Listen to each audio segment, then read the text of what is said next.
Hi there, YouTube. Mark here. Different shirt color, same style. Yeah, I've been playing a lot of games on my Little Red Dell using this trusty old Xbox 360 controller. Now, I have some hard drive space left, and one of my consoles that actually is among my favorite consoles is the PlayStation. So what I've done is actually I've created a Launchbox emulation front-end thing set up with original PlayStation games, PlayStation 2, PlayStation 3, and even PSP games. So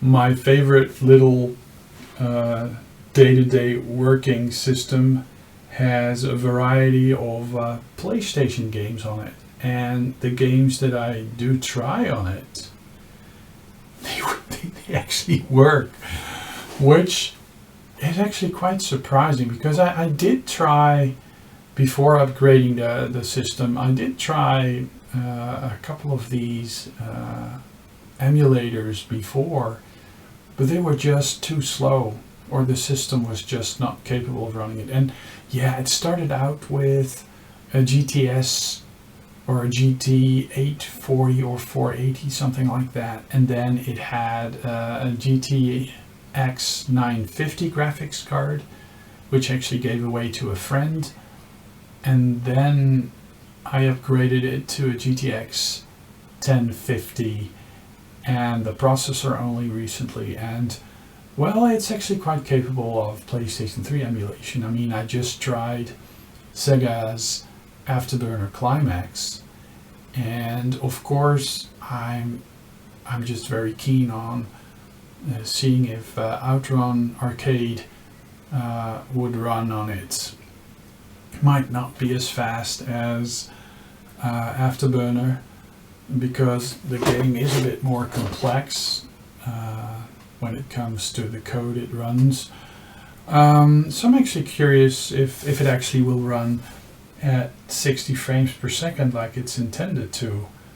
I think not, but yeah, let's see if it does, and if it doesn't, if it's game breaking or not. So yeah, I mean, you've seen this many a time on my channel before, Outrun Live Arcade, but the redeeming factor about this video is that actually there's some waffleage on top of it. So it's not just, you know, the regular Outrun gameplay, the 15 tracks and stuff, but I actually talk over it. And it's like early morning vacation talk, you know, with me with my eyes still glued together and just barely able to hold the controller, and my voice still, you know, it's early morning, you know, brain almost not functioning, early morning waffleage. Well, I mean, Tuesday morning, early morning retro gaming waffleage. I mean, what's there not to like, you know? I mean, just, you know, yeah. Not sure, but let's go check out the gameplay. Okay, of course, I want to have a go at Outrun. So this is actually the first time I'm starting this up in the emulator. It does recompile the game modules, so it translates it into native PC code, which is weird, having code be decompiled and recompiled or something like that. It's actually quite interesting how that works. So this usually only happens the first time, or if you change your CPU or graphics card, perhaps even. So it does compute the game logic, but also the shaders.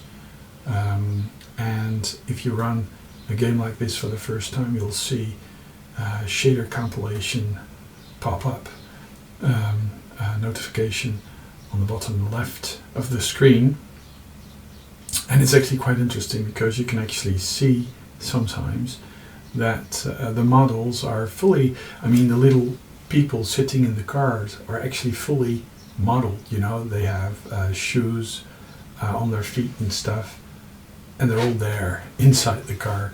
So probably a bit of overhead is even used.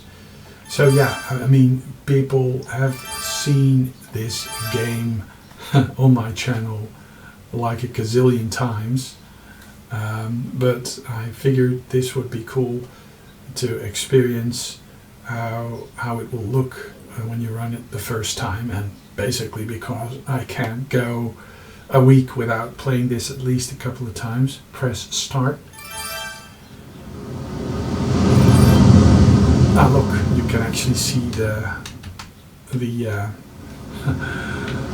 models pop in.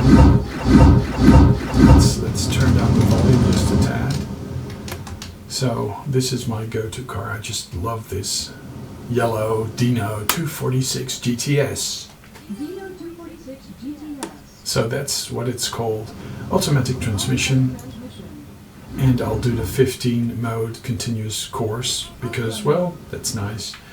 I usually go for a risky ride,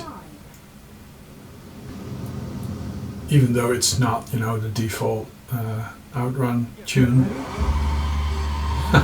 Yeah, you can actually see it popping in. So I'm really curious if this actually will run at 100%. It doesn't, because it usually needs to be at 60%, but there's a few dips. So yeah, I mean, if I run this on my Ryzen system, then, you know, it's like a rock solid 60 frames per second. And of course I can play the native PC game as well, because I have that on Steam. I was lucky enough to buy this, and I was lucky enough to have this both on the PlayStation 3 and the Xbox 360, because yeah, the license for Ferrari ran out, so yeah, they aren't supposed to sell new copies of the game, so people who have access to the game can re-download it, but new purchases are not possible.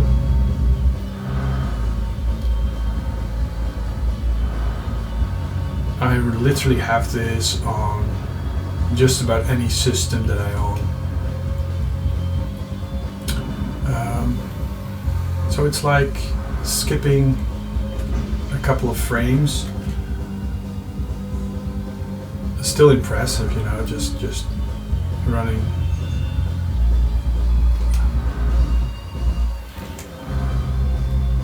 I mean, you do have some stuttering and stuff.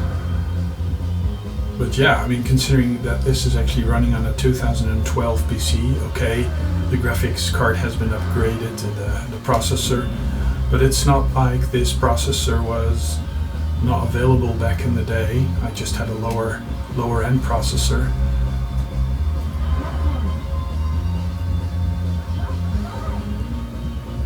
What is quite interesting is that a lot of these games from this era, they do feature a lot of bloom. That's the highlights, the highlights with the rays, you know, the fuzzy highlights. I'm not sure what was up with that.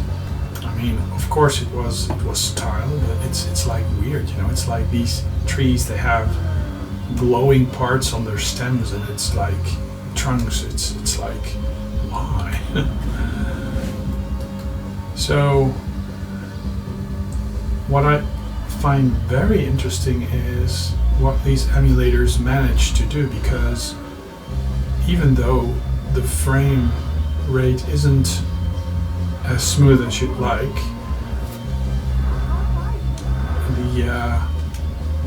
the level of control that you feel is actually quite consistent. You know, it's not like it's really unresponsive. You know, I guess of course there's a difference if you run this with a solid frame rate. and the times between frames is similar. But yeah, I mean, there are little micro stutters in the frame time, but it's not like control is inconsistent. I mean, if the frame times would actually jump around a lot like they just did now, then you actually feel a little snag in the responsiveness. But it doesn't make the game unplayable.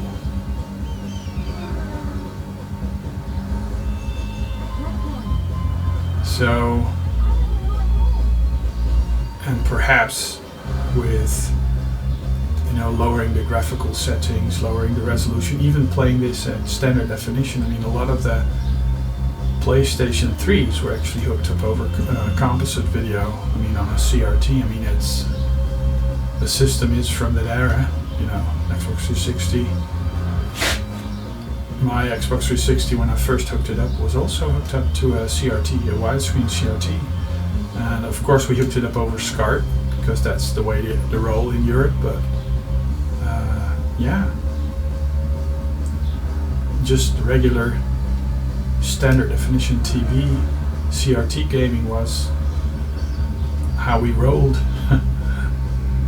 Now of course a lot of the newer games, even on the PlayStation 3, they don't scale as well to standard definition, but a lot of them actually support standard definition TV, and of course they'll modify the text, so text on screen is still readable, but well, it's not too bad in PAL country. I mean, yeah, we have the screen refresh at 50 Hertz, but the resolution is like 20% higher than the NTSC counterparts.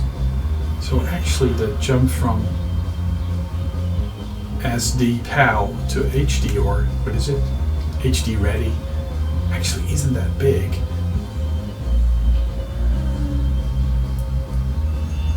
Now a good test of how playable this is actually if I'm able to reach the final, because you really don't want to have too many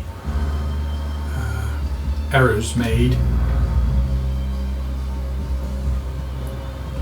Actually, this emulator, actually I think that it runs the game the best. I've got the PSP version, of course for real, but also emulated, and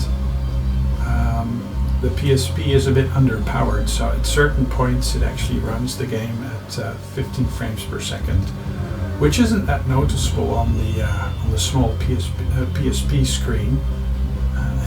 Those little screens are really forgiving when it comes to low frame rates. But if you run it on a, oh look, that's cool. So I guess this level actually has another model or a different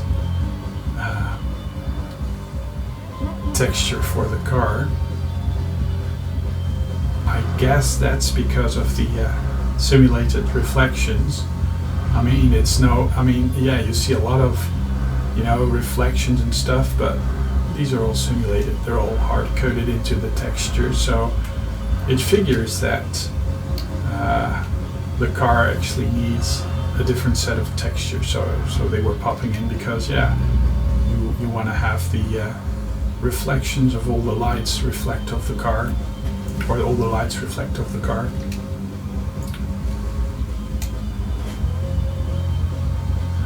Yeah, and of course I know the game well, so but it's doable. It's very doable.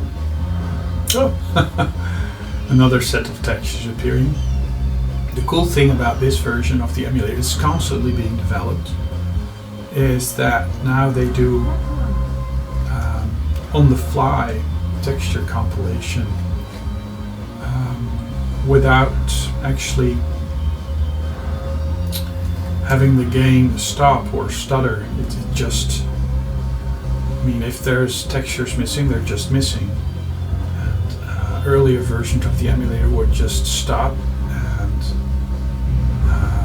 continue their work once the missing textures were there. So I'm really fascinated by how emulators like this manage to run something that is quite advanced. I mean, the PlayStation 3 really is a very advanced system, and some would argue that it actually didn't reach full potential yet. And I believe Modern Vintage Gamer, he did a really nice video quite some time ago on the PlayStation 3 and how difficult it actually was to code for. And if you utilize it to its fullest, it's not actually that dissimilar in performance to a base model PlayStation 4, which is actually quite surprising to think of. Of course, a vastly different architecture, because the PlayStation 4 is basically Intel, or not Intel, but it's AMD, but it's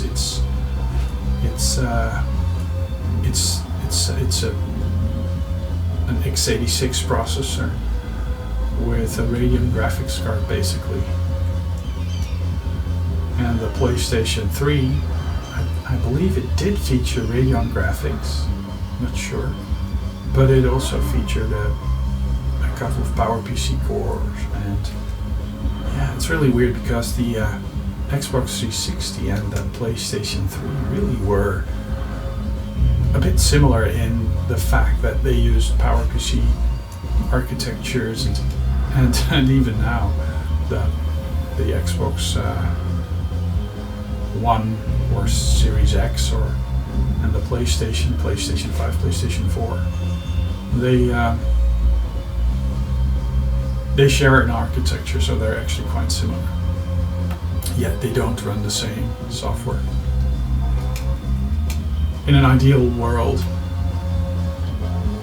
it would be cool if they would just run each other's software. I mean, back in the day, I remember people having a ColecoVision will be able to run Atari 2600 games with basically a slot in Atari 2600, that slot in the cartridge port.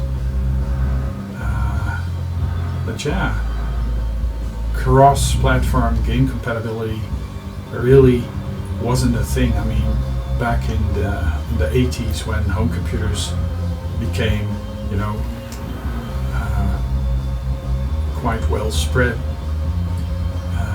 none of the home computers would be able to run software from the others. I mean, yeah, of course you had initiatives like Basic Code or something like that. They would transmit basic games on the radio, and each computer system of the day would actually have a specific loader program that would be able to download or load in the basic code and have it have a sort of conversion, a library, a set of things available so that it would actually run on other systems. So that actually caused for, how do you say that, the level of basic commands that you were able to use was actually limited by the system that actually had the most simple basic. So certain commands would not be available if you wanted your program to be cross-compatible. So on this level, there's actually quite a few frame rate issues. I mean, I was able to play through it, but yeah, I mean, I'm playing this a lot, so perhaps that's a bit of a redeeming factor for the emulator's performance, because, well, I can play this almost with my eyes closed. Oops. He says, while almost running into the bus. Now, the thing is, of course, this game is heavily scripted, so all the opponents, all the cars, they just appear in a set pattern, you know, which is cool if you wanna become good at it, and it's like varied enough so you won't get bored, or you won't recognize all the patterns, you know, you won't be able to predict them. Or some people might, you know, like, oh, for example, in the Snowscape version there is this red truck that would always appear at a certain time, and I recognize that red truck. So this is some sort of faux New York. Actually, the faux New York, I've been talking that the faux New York is actually at the end of the run, so 78 minutes, seconds left. So I may actually... So I usually slam into this corner. There's something about it that just doesn't make me... Yeah, I usually take those cones. I'm not sure what's up with that, but...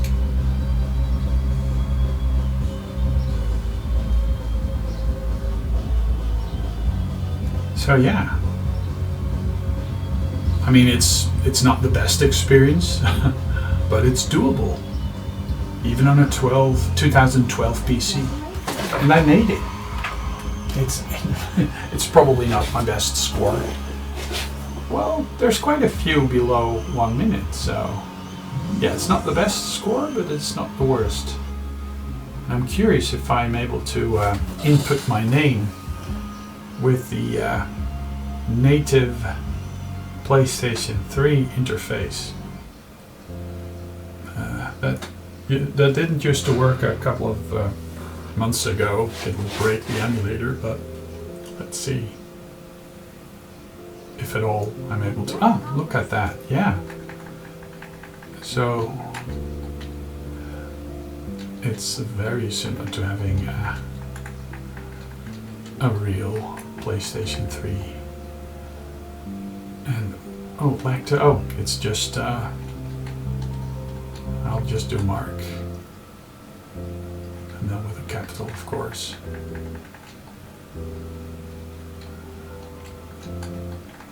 Just 4 letters. That's the neat thing about having just a 4-letter name, Mark. So yeah. Well, I guess that's it. Another game that's more or less running, playable on a 9-year-old 2012 PC. Ta-ta!